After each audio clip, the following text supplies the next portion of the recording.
Hey friends, welcome back to the podcast. Just a quick disclaimer, this episode is another one of my life lessons series. It's where I'm sharing personal stories from my life.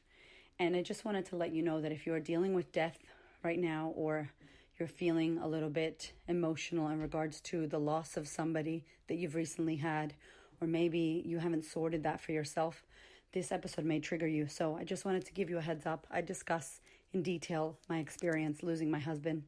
And so I don't want to upset anybody, but I do want to honor my story and stand in my truth. So I honor you for listening. Thank you so, so much. It's the longest episode I've ever recorded.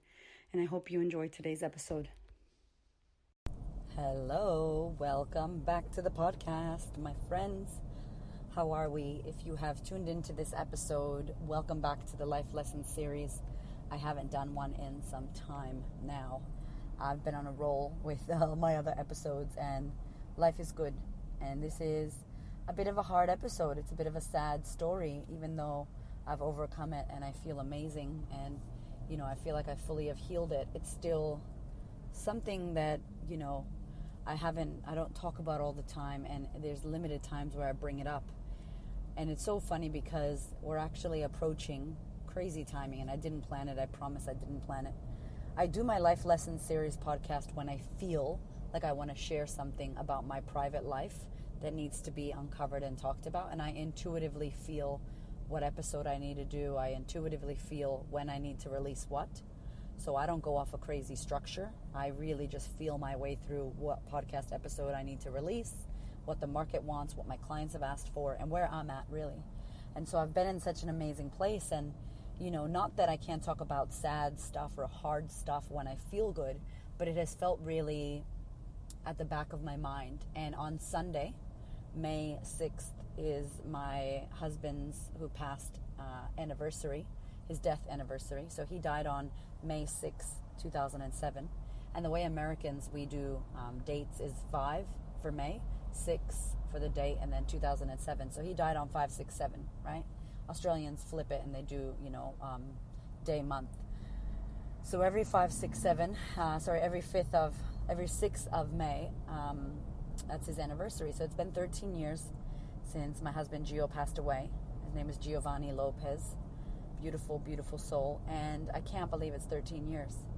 And so, as you know, if you've been listening to the podcast, my Life Lessons series podcasts are all about snippets of my life. I don't share this. I haven't talked about this anywhere else to this depth. And if I'm honest, this Life Lessons series was made for me to have an outlet to share my story.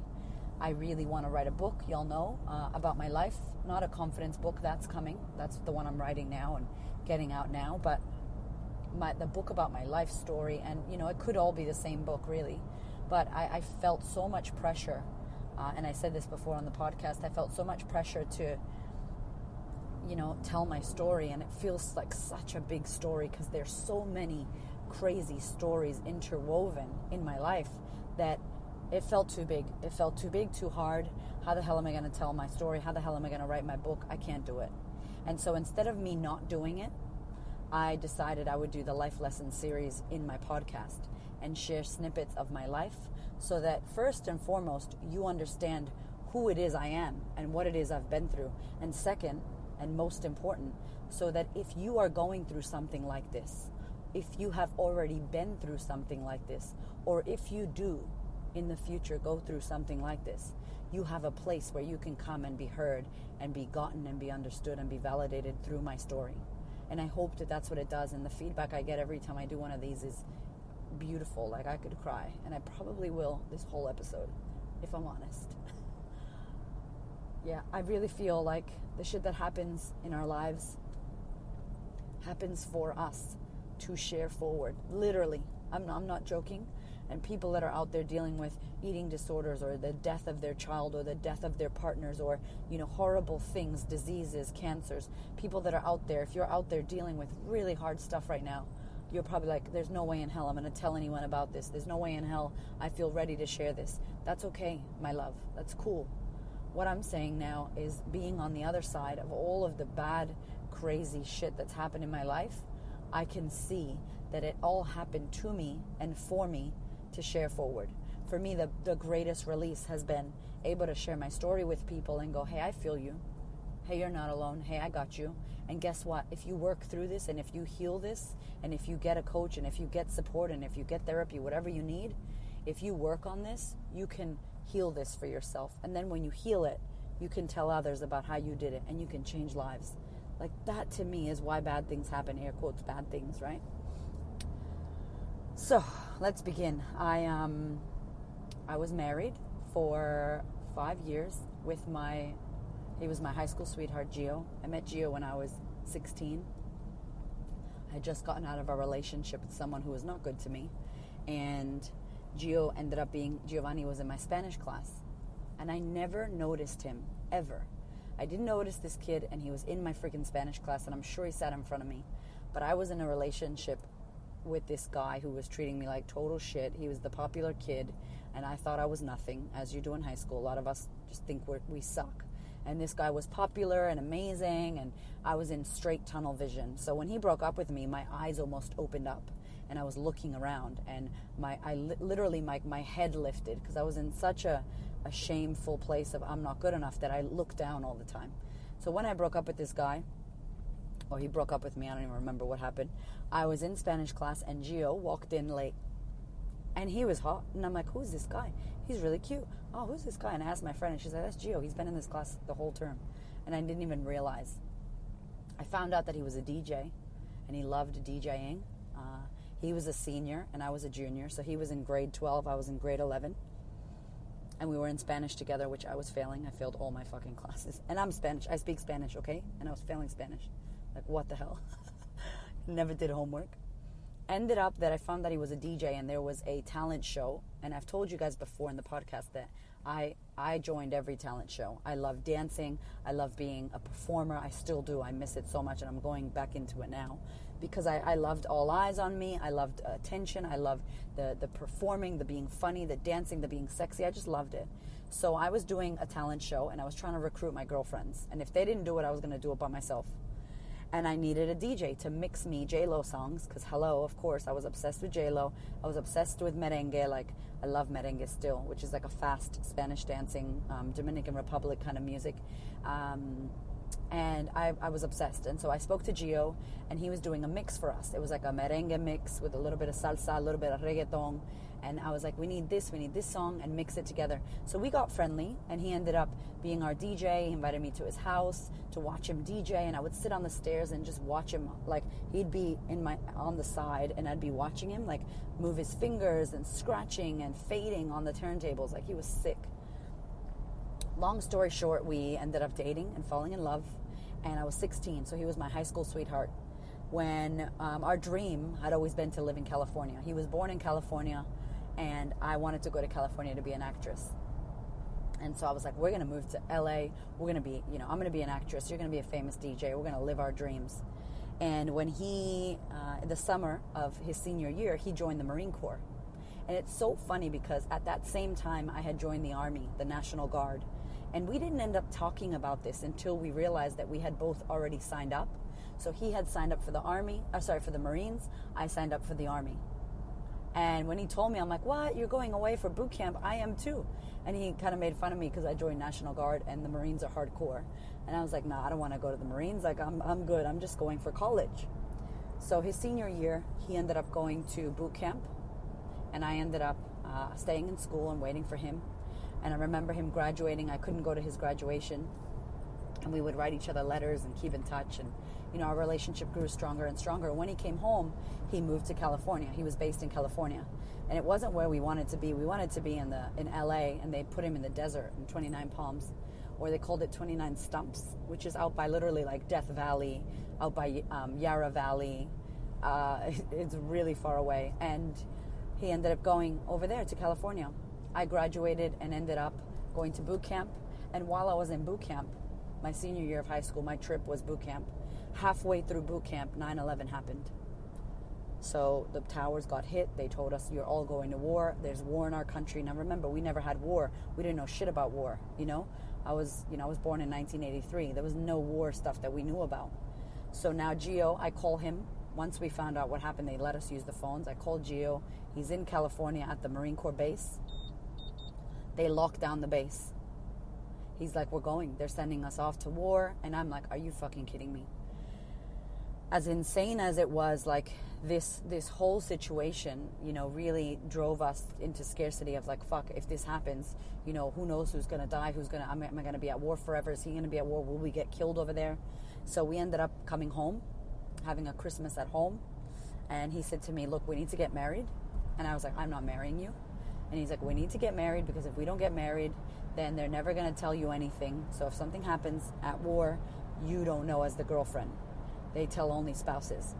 So he told me, we were in his mom's bedroom in Boston, in Framingham.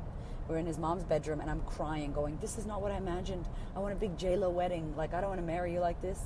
So ends up, we said, fuck it, let's do it. We're going to get married. So I went to California when I finished high school. Nobody knew I was moving. So they go to drop Gio off at the airport, and my mom knew, but his family had no idea that I was actually going with him. And they're like, what's happening, Erica? I'm like, I'm going with him. So they weren't happy about it. We ended up moving to California, and I ended up staying with one of the guys in his platoon, one of his mothers in the city. So I lived in L.A. He was out in the desert. He ended up going on tours. He ended up going to Japan for a bit. He ended up going to Iraq for like 11 months. All of this stuff happened in between. And while he was away, I was waiting. I thought I was going to be an actress, ended up being so hard, and I didn't pursue it. I ended up just working and waiting for him. It's like I had my life kind of on pause, really. Anyway, he went to Iraq. I remember him calling me once while he was literally in the field and bombs were going off. And I remember he was at the Sprite factory in Iraq. And he's like, I just went to Osama bin Laden's house and we found all this stuff in his house, like his wife's perfume and this and that. Like, they went into his house. And I was talking to my husband, who nobody knew we were married, but I did because I lived on the base, so I was Mrs. Lopez. And he was just explaining like the war and what's happening. And, you know, there was so much that he saw and so much that he went through, and I can't even fucking imagine. And luckily for us, after 11 months, he came back. I'll never forget that day. Like, it was, I can smell the fucking air. Like, it was insane.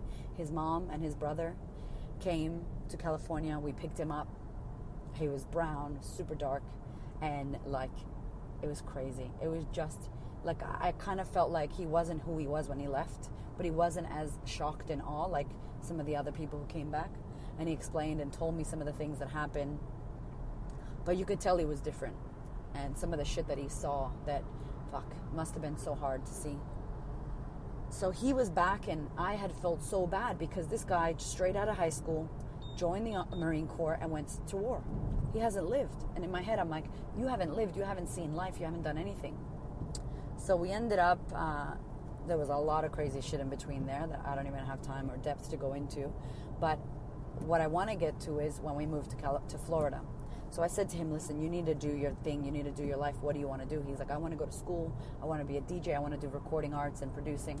And he was so good at making music. He was always good at that. So I found a school for him in Orlando, Florida. It was called Full Sail.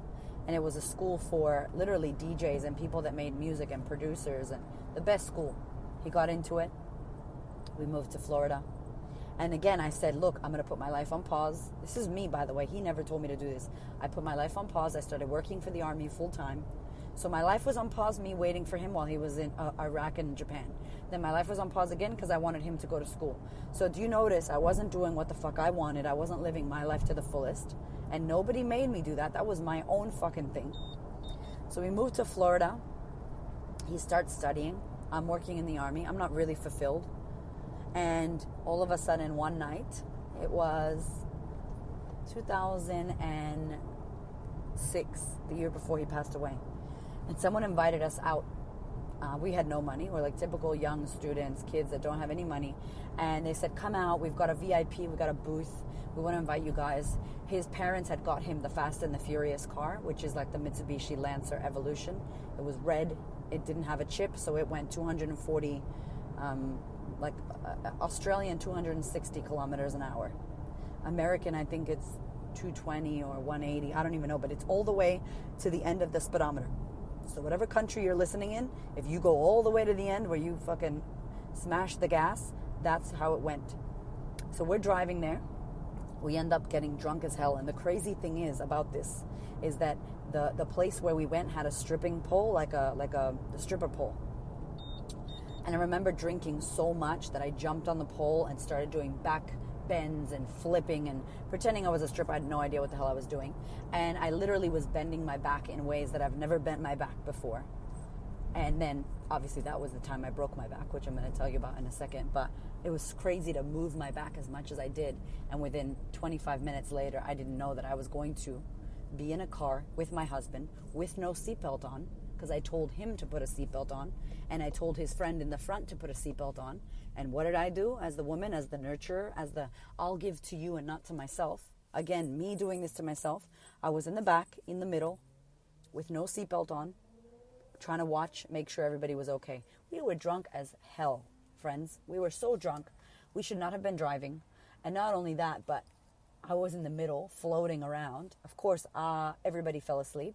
I fell asleep. He fell asleep. His friend fell asleep. I don't know who fell asleep first, but I laid back, no seatbelt on. And we were driving 260 kilometers per hour, Australia. And the car was in fifth gear, and the gas was pushed down, and he fell asleep. And because we were all asleep, nobody knew what was going on. And something woke me up. And we were 0.5 miles from our house. We passed our house, and we ran a red light. Now it's like 2 a.m. And I literally woke up, jolted up, stood up in the middle. My hands were in between two seats. I was looking through the middle, and I'm like, fuck, we passed the house, we passed the house. And I remember saying that, and nobody responding. And literally, I could see ahead of us, we were going to hit this ditch. I remember my vision tilted. I couldn't see anything ahead of me. It went all black. And that's when we crashed. So what happened to us is that we ran a red light. Nobody was out. Thank goodness. We could have killed people. Thank goodness. We could have killed ourselves. Our car smashed into a ditch. The ditch pushed us into a tree. The tree shoved us. No, sorry. We were in a ditch. We hit a ditch. The ditch pushed us into a van. The van pushed us into a tree, which shoved us into a milk bar. So there was like a convenience store that was closed that we smashed against.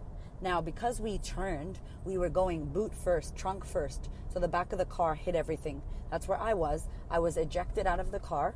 I broke my left ankle, was ejected out of the car, 25 feet. I flew in the air. That's what the doctor said for me to have my impact. And I landed halfway on the wing of the car and in the van.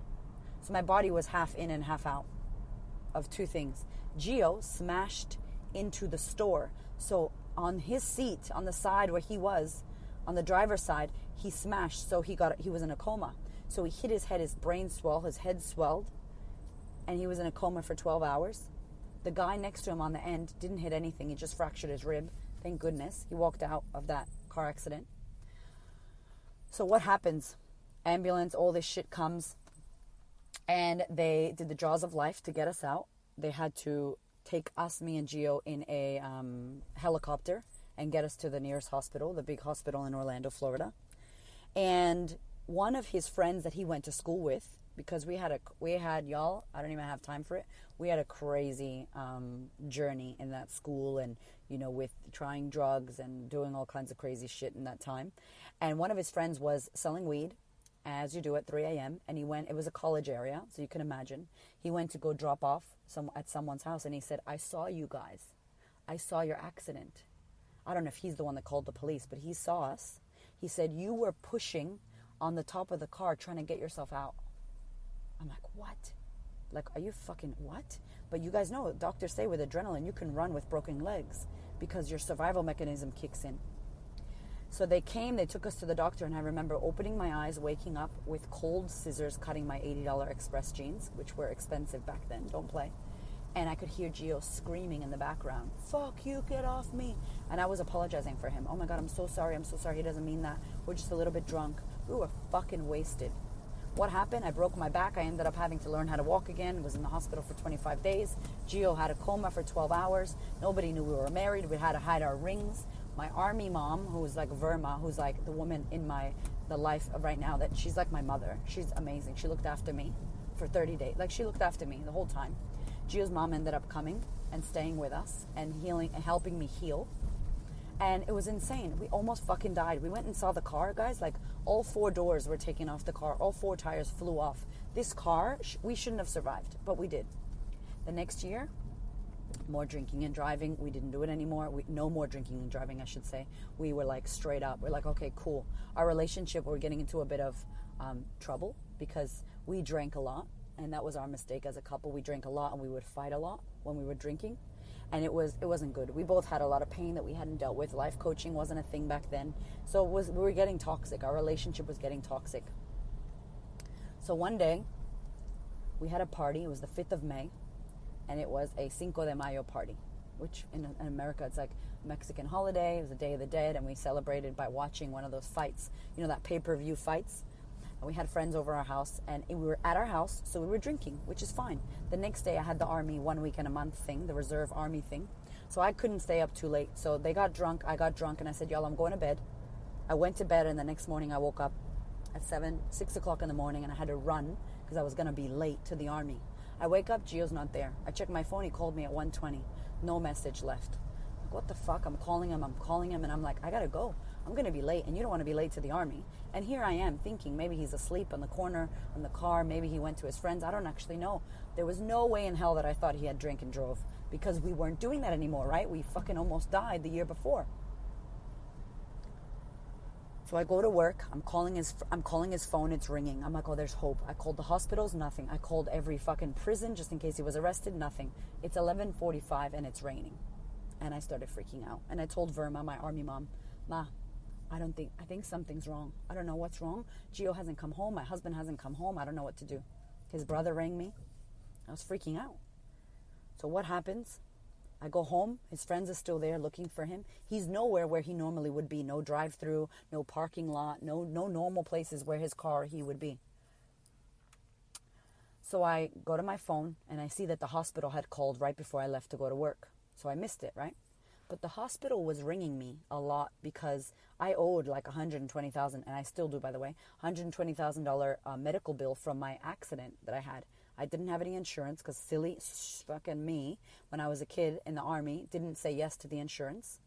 I should have said yes. So I had no insurance when that back accident happened. Now I'm $120,000 in debt, and the hospital would always call. So I just thought, oh, maybe that's just a normal hospital call, but 7 a.m., the Department of Billing doesn't call at 7 a.m. So I call the hospital. I'll never forget. They pick up the phone. And I'm like, hi, I'm just calling to see, like, my husband Gio there? Did he get into an accident? Like, I'm trying to call. I can't find him. You guys rang me at 7 a.m., blah, blah, blah. They're like, sorry, ma'am, we can't give you any information. Maybe you should just come in. I'm like, okay, whatever.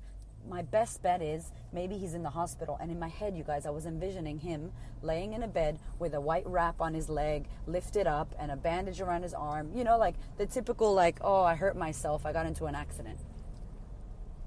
I go to the hospital, and as soon as I get into the emergency room, the young boy, God, he couldn't hide his face. He was young, and he must have been a trainee, and he was at the reception desk, and I said, hi, I called earlier. They said to come in. I'm just looking for my husband. I don't know if he's checked in or not. I don't actually know why I'm here, but I'm just checking. I can't find him. And he looks at me, and he looks down, and he's like, just wait over there, ma'am. Someone will be right with you. I'm like, okay, cool. And he put me in one of those rooms. You know those rooms where they give you the bad news?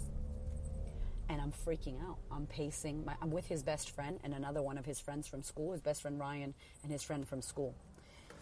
And I'm freaking out. And I'm like, what the fuck? What do you think something's wrong? Blah, blah, blah. And I'm pacing. And what felt like, maybe it was 5 minutes, it felt like 5 hours. And I came out and I'm like, that's it. What's happening? What's going on, you guys? Hello, can somebody give me some answers? And this old woman comes out and she's like, listen, I've been waiting in this room across the hall. My husband's having heart surgery. You know, it's okay. Just calm down. Sometimes they put you in these rooms just for you to wait privately. So it's okay. Just calm down. She was really lovely, helpful. And I was like, okay. She calmed me down. I sat back in the room.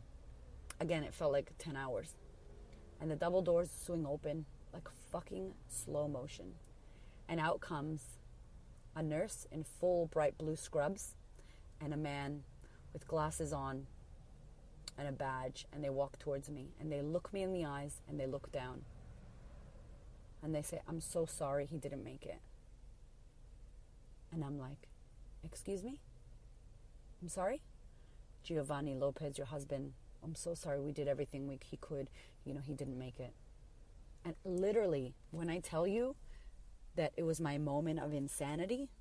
And I believe insanity is like when you are so fucking fucked that you don't actually know what the reality is. That's where I was. I kept saying, I'm sorry, I don't understand. I'm sorry, I don't understand. Like, I didn't understand what they were talking about. And I kept saying, I'm sorry, I don't understand. I didn't even know he was here. I don't understand. And they're like, it's okay. And I said, I don't know what I'm supposed to do. I don't know what I'm supposed to do. It's okay, honey, you don't have to do anything. And then something fucking clicked. And I lost my shit. And I ripped my shirt off and I smashed the lamp and I screamed. And meanwhile, his best friend Ryan is on the floor, like yelling, kicking, punching. He's losing his shit on the floor. And I'm just like screaming, and then I come back to, I'm sorry, I don't understand. I feel it in my heart right now, like the feeling I had. I was so out of it. I was like, I don't understand. I have to pay his car. His car's due tomorrow. And they were like, it's okay. It's okay. Like, I was just fucking out of it. Not only was I out of it, but there was no support at the time. And then I grabbed the phone and I called his mom, and his mom's screaming, we thought you were dead. We thought you were dead. Gio's not here.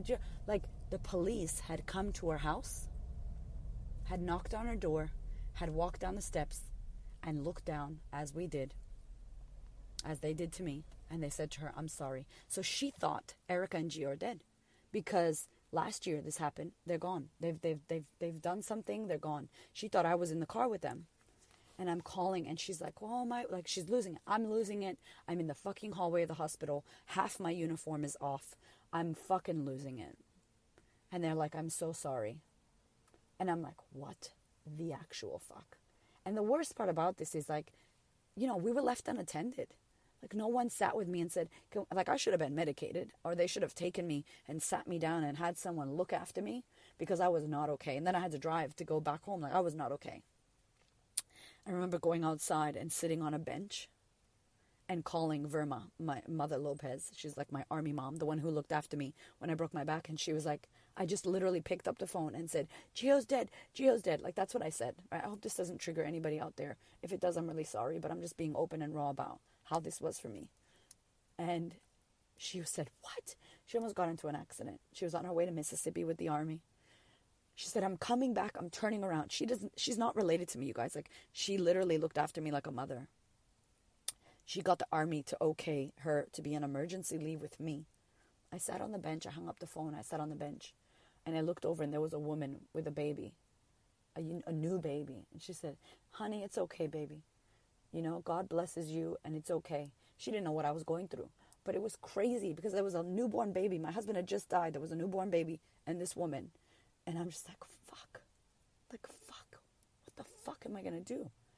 And forever. This felt like an eternity. Verma Lopez saved my life. She came to the house. She took me. She came and looked after me. She stayed with me. She fucking stayed in the bed with me while I went back to our house where we lived with all of his socks and his fucking shoes and his jeans and his shirts. I had to do all of these things that I was not equipped for. I remember going to sleep that night and waking up. I went to sleep crying, of course, and waking up and looking around and going, fuck, it's real. He's not here. And waking up in tears, like going to sleep crying, waking up crying. I think fucking the universe that this woman guided me, because the series of events that was about to go down once the reality hit me was something that there's no fucking way I could have done myself. No fucking way. So the crazy thing is that, I don't know, I've never had anybody die in my life. I've never experienced death. I didn't know, anything about it. And so, to be faced with the reality that your husband has died, and when I came home, to be honest, it feels like jambles, and it's so helpful to talk about it. And I am writing about this. I've got my girl who's going to help me write my book, and we're going to record it all and all of that, because I'm really good at audio, and it's hard for me to write at times. And I want to make sure, because so much of this I feel like it's like mixture of days and times and months and years. It just feels like a jamble. And when something tragic or traumatic happens, it's almost like you black out. So bear with me as I shuffle through this live. I'm not preparing this. This is me talking as we do this. So what I remember is that, as soon as I found out that it happened, his friend drove us home. And since I had called Verma, there was like 1 million people from the army at my house, my army base people. and I was on the floor. I was losing it. Someone gave me a cigarette. I don't even know why I was smoking. I mean, I used to smoke ages ago when I was in the Army. For like 6 months I smoked. And I was smoking. I was crying. Someone gave me like some alcohol to drink. I don't even know why. But I feel like people were trying to, I guess, help me to like be calm and chill and like be relaxed, because I must have really been out of it. And then my friend Nancy, who was Gio's best friend in school, and she's still my homegirl. I love you to death, Nancy. She stayed with me the whole time. And I wasn't prepared for what I had to go through next, because I didn't know. I'd never had experienced death. Like I said, like, no idea. So first and foremost, I had to, they let me go to the car. He lost his ring. They couldn't find the ring on his body. So his ring must have flown off of him and landed somewhere. So I think the first thing we did was we went to where he crashed. And that was full on. And it's crazy, you guys, because it was a flat plain, like a grassy flat plain. There was a little side ditch, like the road turns and it goes into a ditch. It was Dodd Road in Winter Park, or was it Winter Park? Yeah, it was Winter Park, and it was Dodd Road. Anyway, the ditch goes down, and basically his car went into the ditch, and he had no seatbelt on, which is insane because we always wore seatbelts. And the car flipped upside down. And I think that what happened, what they said to me, was that his body hit the steering wheel, and Gio weighed nothing. Like, he weighed 110 pounds, which is like nothing. He didn't weigh anything. And his body and the impact when he hit must have, it bent the steering wheel. Like this, it was a pickup truck, and the steering wheel bent to an L. So you can imagine the impact in his stomach and in his body, and there was internal bleeding. And that's what they couldn't stop. So we went to the site. I lost it. We had a dog, a pit bull named Blue, that we bought together, and she was with me, and she could feel it. It was just hectic and insane. And then I had Verma finally came down. The Army let her be released from duty so she could look after me. And all she did literally was look after me. She literally protected me, made sure my rights were protected, made sure that his shit was in order. Gio's family, as you can imagine, was calling and saying, can you send the body? Can you send the body? We got to organize the funeral arrangements. Meanwhile, his dad and his mom, his stepdad, had no idea that we were married. So when he goes to try to organize all the funeral stuff, the guy's like, listen, his wife is the one who needs to be involved in this. And that started a whole fucking war, like you can imagine, a battle. And we didn't tell them that we were married. How could we? How could we have not told them? And, we were married, and after a year, it was too hard. After 3 years, imagine, it was way too scary. And his family's Catholic, so they weren't going to be cool with it. So we never told them. And now he's passed away, and I have to face this. And they can't do anything without my approval. So in their eyes, I know that they were sad and they wanted their son. But in my eyes, I have no family. I'm in Florida. I don't have anybody. Verma's the only one helping me. My mom is like someone who suffers from bipolar, mentally ill. So I didn't want to tell her anything, make her get sick.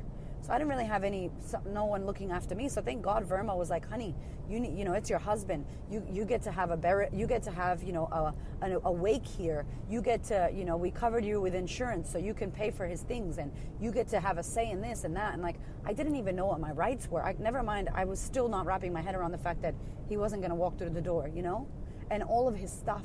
If you've ever had someone die, I think the hardest thing is the fucking material, his socks, his shoes, his jacket, his toothbrush, like his fucking toothbrush, his hat. The fact that he had called me and I didn't answer. And for whatever reason, I never guilted myself like, fuck, it's my fault. I don't know why. I never did. But I always wondered what would have happened. How did we do this? Like, what the fuck is going on? So I remember being at the hospital and asking the nurses if they could get his sperm. Like, literally, I went insane. I was like, could we get his sperm? Because I want to have his babies. We didn't get to have babies. Fuck, it's too late. She's like, he's been dead for too long. I'm sorry. He passed away, at 4:35 a.m. He crashed at 2 a.m. He rang me at 1:20 a.m. And by the time I found out, it was like 3 p.m. So that whole time, he was there. I had no idea. I don't know if it was so hard to contact me, but I could not believe that that's when I found out. So the series of events that was about to partake, No one, listen to me, you guys, like no one could have told me that I was going to be able to do this or make it through this. This is why I say to you, if you're dealing with something hard, you don't fucking know how much strength you have until you're faced with having to do these things.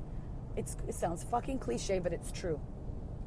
So Verma's carrying me. Literally, my body's like a dead corpse. I'm in full depression. I'm in full insanity mode, meaning I'm doing all 7 steps of grieving at once. I don't even know who I am, where I am, what the fuck day it is, what's going on. I'm like, I don't understand. I'm in that. Like, I'm stuck. Like, is this real? What the fuck is going on? Where are you? Like, are you coming home? Is this a sick joke? Like, anger, sadness, all of it at once. So I remember that morning we woke up and she said we have to go and, identify his body. And like, I'm like, what? I took Nancy, me and Nancy went. And I was so in shock, you guys. Like, we went to this place in the city in Orlando, Florida. She drove me there. I'm in the car just staring out the window, just blanked face. I can't even speak. I don't know what the fuck clothing I had on. I don't know if I had any clean underwear on. I'm sure Verma fucking showered me and made me brush my teeth, because I literally don't even know how I was functioning.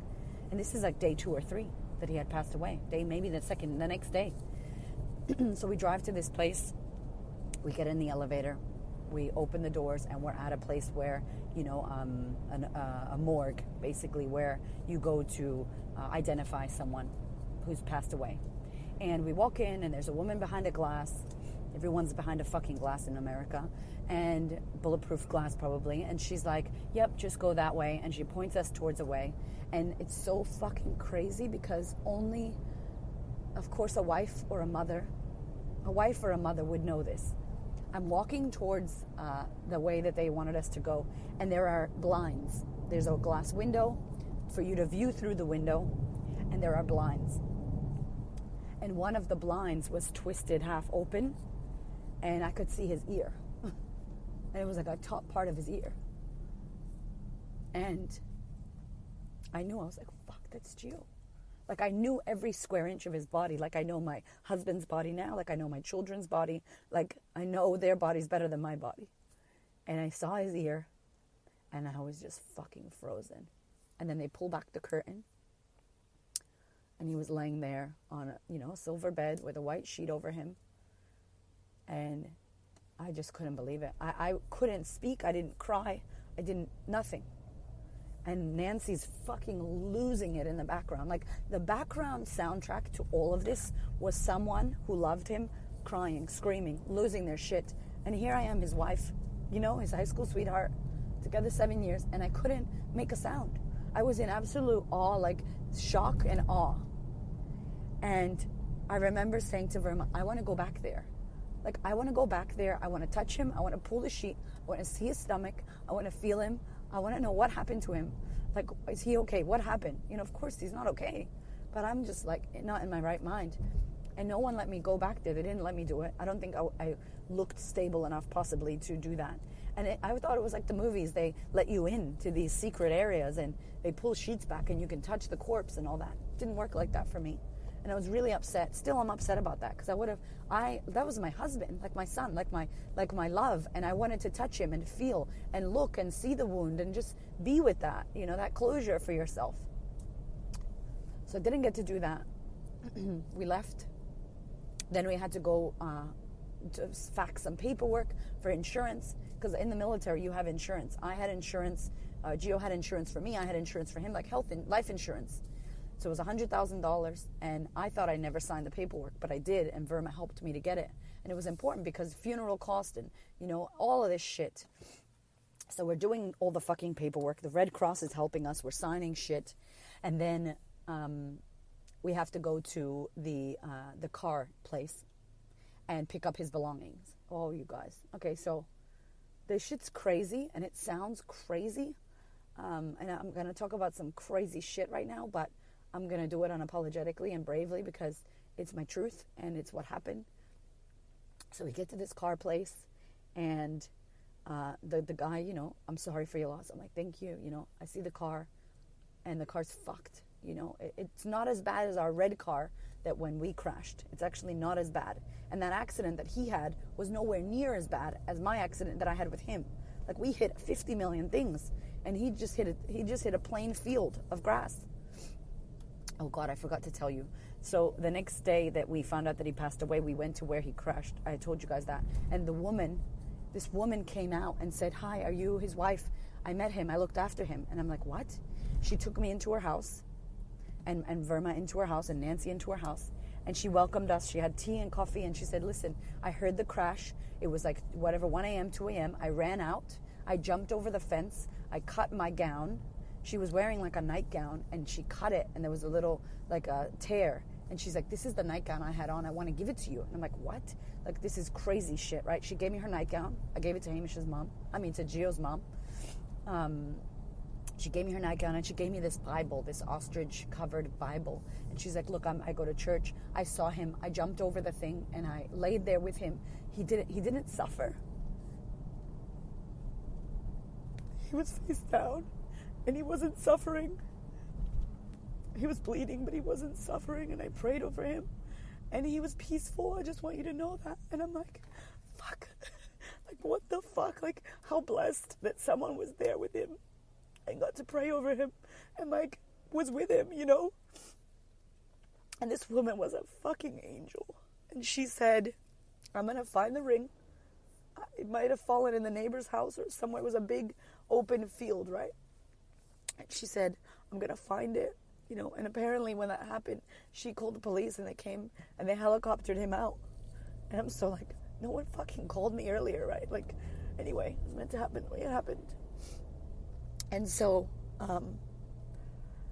so now here we are. We're going to the car place, and we're checking the car. And I'm in there, and I've never dealt with death, but I am in there. I am pulling things apart. I'm touching things. I'm picking glass up. I'm picking his belongings up, and they had a bag of his stuff. And his hat had all this blood on it. His shirt, his clothes, everything that there was there. His car, there was a jumper, like a sweater that he had in his car, and a glass, his perfume had broken.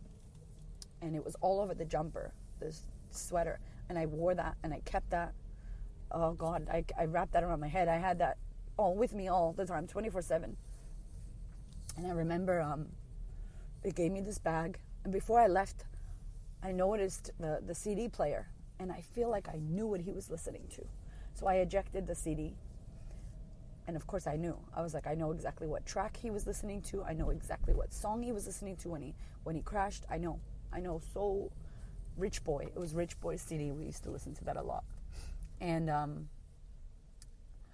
I took that out. I took the bag. They gave me this bag. I took photos. I had all this stuff. And I came home, and Verma said, "Are you okay? We're going to go. Are you okay? Are you okay to be alone for a bit?" I was like, "I'm fine. I'm good." So this is the crazy shit that I don't care how it sounds. It's fucking crazy, but it's what happened. So I take the bag, and I'm on the floor. And I'm just fucking staring in the kitchen away to nothing. My dog's with me, looking at me, smelling the bag, because she can smell Gio. And I start to put my hand in this black trash bag. Literally, it was a fucking Glad bag, like a black trash bag, huge, with stuff. And I put my hand in, and I pull, a hat out. I pull a piece of, the car out. I pull this out. I pull that out. I pulled I put my hand in the bag, and I felt something wet and cold. And I'm like, what is this? And I pulled my hand out. And it sounds insane. So he basically, when he hit his stomach against the against the steering wheel, everything came out of his body. So poo, blood, everything, explosion out of his body. And so when I reached into his pants, I basically put my hand in his poo. And I pulled my hand out. And I was so... I don't even know what the word is called, you guys. I wasn't grossed out. I definitely wasn't grossed out, that's for sure. I was just like, oh my God, what? So I went to wash my hands. And as crazy as this sounds, the smell, it wasn't like a shit smell, like normal human shit, obviously, because he passed away. It had a different smell. And for whatever reason, it was so comforting to me. It was so comforting, that I washed my hands, But I kept my hands near my face with that jumper the whole time, like as much as I could hold on to the last bit of him, which sounds crazy, but I'm a mother and it's not crazy, like it's not like smelling some alive person's shit. It's like your husband who's passed and that bit of him, And so I continued to look at his jeans. It was so hard for me to talk about this because for a long time I felt weird that was weird or something, and it's not weird. And I've told some people about it and they're like, fuck, of course, right? Like, you kidding me? So there was blood. His jeans had blood. I'm sure they had to take his jeans off. I don't even know why his jeans were in there, but they were in there. And in the pockets was money with blood, all this stuff. And it was so insane to be faced with the reality. And the hardest part, I think, that we humans struggle with about death is that the person, the physical body is gone. The spirit kind of lingers depending on what you believe in.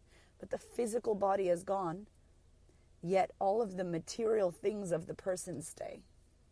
So their shoes, their socks, their bag, their hat.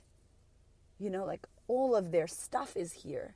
If I died tomorrow, all of my stuff would stay, but I'm not here. And that's the part that I think we humans, we struggle with. I struggled with the most. So that was fucking huge and really hard. And then we had to get the body over to Boston. We had to get flights, emergency, because I was in the Army. The Red Cross really helped us to have emergency everything. So when you have this kind of emergency, I was going to travel. I was going to take Gio's body, my dog. I can't even believe I'm saying that. It's so crazy, Gio's body. My dog and myself to Boston from Florida. It's about a 3-hour flight. It was a Delta flight. They were going to go under the plane. So Blue was going to be with him under the plane. I'm sure she was going fucking crazy because she'd never flown, and smelling his body, whether he's alive or dead, like she can smell him. And then I was in the, on the airplane by myself. And Verma was going to come. Verma was coming, but she said, you're going to go. You're going to be okay. They're going to look after you. Hey, Gio's family, they're all going to pick you up at the airport. But before we go, she goes, do you want to have a private wake for him? And I'm like, what? What does that mean? She goes, I know everybody's rushing you to send him and get him there, but you are his wife. You have rights. You're his wife. You love him, and you are allowed to do this. You can have a private wake for your husband, and you can be with him before everybody bees with him one last time. And this is the shit that I'm saying, like, I'm so blessed because I had no idea that I could even do this. I didn't know what to do. She guided me so much, and she'd never had to do this herself. It was intuition. It really was spirit, God, universe guiding both of us. So we drive to Inverloch in Florida, which is fucking miles away, 3 hours away or 2 hours away from Orlando, Florida. And she says to me, some of my Army people came, and it was literally 4 of us, maybe 5 of us that were at this wake.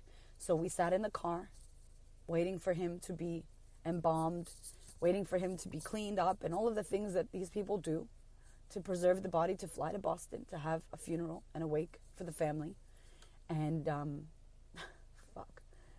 And they go, okay, he's ready. We've been in the car for 2 hours waiting. And the funeral person comes out. It's nighttime at a funeral home. Nobody's there, just us. And she goes, come on in. And I'm like, what the fuck am I doing here? What's happening? Is this fucking for real? And we walk in to this beautiful little hall, like a wake, where they set up a wake, and dim lights.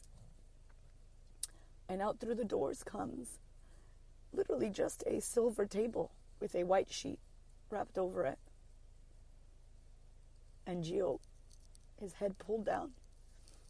I mean, the rawest wake you could have. He wasn't dressed. He was literally fresh from being embalmed. Like, the smell of him was the embalming fluid. Like, I could smell. And thank you for listening to this, if you're still here. Thank you. Nancy's losing it, Verma's losing it, everybody's losing it, and I'm just staring at him really closely, really scared to touch him or anything, scared that he's gonna go boo or like jump at me, Because I was always scared of ghosts. I loved horror movies, but it freaked me out. So it made me really scared. And I looked at him, and his eyelids were still wet. His ear was wet from the fluid of closing him and all of that. And I touched his hand, and when I felt like the cold hardness of that, I fucking lost it. I fucking unraveled. And I needed to because I wasn't purposefully holding it, you guys. I just didn't know how to let it go. You know what I mean? It unraveled, and I unraveled. We had our wake. I feel like I rushed it because I didn't know how to be. And then that next day I was on a plane home to see his family, who, to be honest, it felt like a war. It felt like a war against me and Gio, who wasn't here anymore, against his family. Not all of his family, but his mom, his dad. You know, how could you not tell us? Now that the fight about what is he going to wear. He was in the Marines, remember I told you. He did not give a fuck about the Marine Corps, in the sense that, you know, me and him made fun of the Army, how we joined and how it was such a cult and so, you know, conspiracy theory. And we didn't believe that Jesus from the Bible and, you know, the Bible things. And we didn't believe military and the fighting the wars and about the money and the greed. Like, we believed the conspiracy theory stuff, even though we were a part of it. And so when he passed away, they wanted to put him in his Army Marine Corps uniform. And I'm like, no fucking way. Like, I had to stand up. I was like, no fucking way. He wants to wear his Timberland boots, his baggy fucking jeans, you know, his aviator or whatever it was. I don't remember. Aviator? Amex? I don't remember the jacket, but it was like this sick-ass jacket. He wanted to wear his fucking New Era cap, his Boston hat. He didn't want to be wearing, you know, the military costume. That wasn't who he was. And so I stood up and I'm like, nah, I'm going to pick his outfit out. I'm going to bring his Timberlands. I'm going to bring his stuff. We're going to put his music in there because he was a DJ. And so I was happy that I stood up. And I remember saying to the funeral guy when I was in Florida, I watched the Da Vinci Code and I really loved that they covered the Mary Magdalene in porcelain. And every time you went to see her funeral or her tombstone, it was porcelain and it was her looking beautiful. And I had an idea that I wanted to have Gio's face in porcelain, so that when I was to look at him, it was him. And technically it's called a death mask. I don't know where this shit came from, I'm telling you. The funeral director was an angel. He was an angel. He ordered this shit from Hollywood, this prosthetic stuff from Hollywood, and he played with it. And like, he could have risked fucking up Gio's face for the wake. He could have risked all this stuff. He made these masks for me. And he kept one and he sprayed it in gold and put it in like a shadow box. And now thinking back, I wish I would have done it when he was alive, because a dead face versus an alive face is very different. And anyway, he did that for me. Again, I got to see Gio, and I had photos that I've lost. All of the photos I've lost, and that's another fucking podcast. But I had photos of me, and Verma was taking them of me because I saw him and he needed a haircut, you know, and he always wanted to have a fresh haircut. So I got in there at the wake. I dressed him. I cut his hair. You know, I cut his hair. I cut his fucking hair because I was a hairdresser. And I'm like, Verma, is this weird? And she's like, no, you're looking after him like you've always done. You've looked after him. It's not weird. I'm like, okay. I'm cutting his hair. I'm putting gel. Put this Paul Mitchell like white gel that when I smell it now, it literally brings me back there. I cut his hair. I put gel in it. I fixed his eyebrows. I trimmed his eyebrows. And that was it. We had a wake. I stood in line as millions of people came up to me and hugged me and cried and said, I'm so sorry. It was that shit. I will never do that again. I will never do that again. It was torture. I was in a line of sadness and death. And people came up to me crying, I'm so sorry. And I was just in agony with every new person, apologizing, crying. A line of it, like an assembly line of death and agony and sadness. I'll never do that again. Not for any funeral I attend of my own, no way. It should have been a celebration. So we had his wake, we had his burial. And I ended up staying in Boston for a little while. I couldn't look at his brother, because his brother and him are spitting images to me now. I couldn't even, I can so see how people have a husband, the husband dies, and they want to marry the brother. I can see it. And it sounds insane, but now I understand, because his brother brought me so much comfort, because it was like it was him. It was like it was him. The closest to him you could have. It was crazy. I love his brother to death still. My sister, his mother, I love them. And our relationship was rocky through the years with the father-in-law yelling at me, getting pissed off, the priest trying to figure out these conversations we were having. It was hectic, man. It was fucking hectic. And then I ended up leaving. I left Boston after my birthday because he died May 6th. My birthday was in June. I stayed and then I left. I went back to Florida. They're like, do you want to stay here? I'm like, no, I'm going to go live. And I didn't know how to be, you guys. I didn't know how to be with death. I didn't know how to be with the recovery of this. I didn't understand. I just thought I could delete and keep going. Okay, that happened. Protect yourself. Go. And after that, I just fucking drank a lot of alcohol. I didn't deal with it. I went to see this terrible therapist who I manifested the shittest therapist. I didn't want to do the therapy. I couldn't do it. And I did not heal it until I came back to Australia. Well, not came back, when I came to Australia and I met my life coach. I did not heal it. I didn't even know how much pain there had been. And it was just shit. Like, it's to this day the biggest thing that's ever happened to me. To this day. And now, fuck, he's with me. He's with me more than ever now. I feel like he's brought my husband and my children to me. I am so much more in tune with him and in touch with him than I ever was. Even when he was alive. It's insane. I watched the movie The Shape of Water, and I highly recommend. I'm going to leave you with this. There's more to come, but I gotta leave it here because it's hard, right? It's a lot. The Shape of Water. I watched that movie, and at the end there was a quote, a poem that this man wrote, and it was an anonymous poem, but the director, Del Toro, I think is his name. The director, Guillermo del Toro. He found this poem apparently, and no one knows if it was his poem or he found it from this Arabic poet overseas where he was looking for stuff in a library. And the poem closed so much for me in regards to Gio's death. And it's something like, unable to perceive the shape of you, I find you everywhere around me because you are in everything. And it's the fucking most beautiful poem. So I invite you to go look up the poem in The Shape of Water movie if you have unsettled feelings or business around the death of someone you love, because it really gave me a lot of comfort, and I hope it does for you. I thank you deeply for listening to me speak these words, and I don't even know how this has come out or how this has affected you or hit you, but please understand that I value you, and I am here just to share these experiences because I hope that it brings you peace, or it brings you some kind of lesson, or it brings you some kind of closure, or you at least feel understood and you feel hope that you can heal these things. And now my relationship with Gio is so amazing, and every time he has an anniversary, we light a candle, we say a prayer, we do something for him. My children will know about him. I'll tell you a story later about how I lost every single photo and every single trace of his stuff. Everything. I lost everything. I'll tell you about that later.